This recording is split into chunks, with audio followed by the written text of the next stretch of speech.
All right, we've got a story for you today that honestly sounds like it was ripped straight from a cyber thriller. It's all about how a huge corporate training program might have accidentally trained the very hackers who would later come back to attack it. So let's jump right in. This whole thing kicks off with a massive security breach. I mean, one so big that it sent a massive wake-up call all the way to the top levels of the US government. You've got US senators here demanding investigations into the Pentagon's own security. That's how serious this was.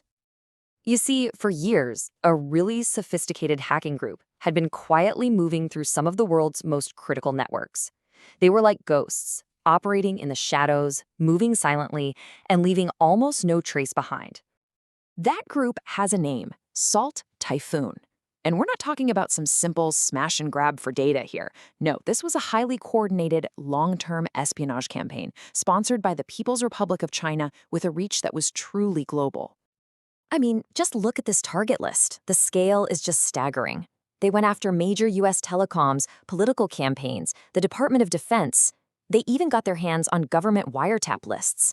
These hackers could literally spy on calls and texts in real time, hitting the most sensitive communications in the West. So, how in the world did investigators manage to find these digital ghosts? Well, this is where the digital detective work begins. Let's look at how this massive, sprawling hack gets narrowed down to just two names. It all started with a global alert from agencies like the FBI and CISA. They pointed the finger at three specific front companies in China. From there, researchers just started digging through public business records, following a trail of digital breadcrumbs that led them right to the people running the show. And boom, the corporate records kept pointing back to the same two guys, Qiu Daibing and Yu Yang. They were the key owners and operators of these firms that were basically providing cyber services to China's intelligence agencies. But the big question was still, who exactly were these guys? Okay, this is where the story takes a really wild turn. Because when investigators started looking into their past, they found something completely unexpected. Something nobody saw coming. Get this. A researcher just Googles their names and stumbles on a document from their university. And as you can see on this timeline, it was a proud announcement from way back in 2012, celebrating their big win in a Cisco-sponsored competition. This was nearly a decade before the Salt Typhoon campaign even kicked off. And these guys weren't just participating, They were the stars of the show. Qiu Daibing's team got first place in their province and third in the entire country. Yu Yang's team got second in the province. They absolutely crushed the curriculum that Cisco itself was teaching. Okay, it's a fair question, right? China has over 1 billion people. How likely is it that these are the exact same people?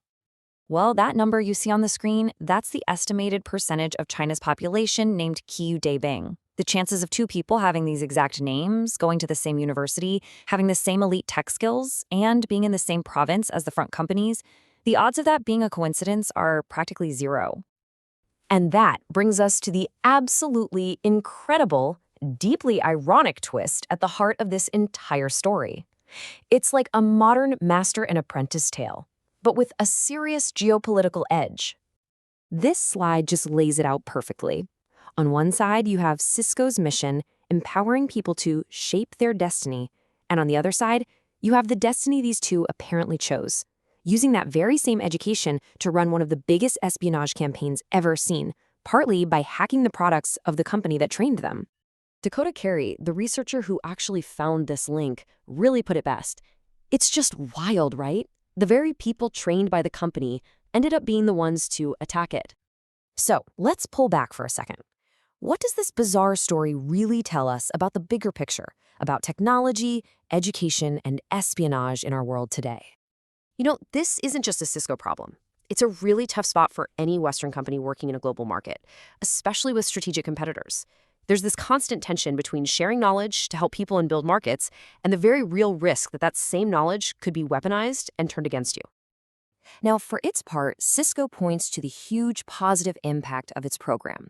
They say it's an open, educational, skills-to-jobs program that has helped literally millions of people all over the world get into the tech industry. And that brings us to the final, really thought-provoking question that the researchers themselves asked.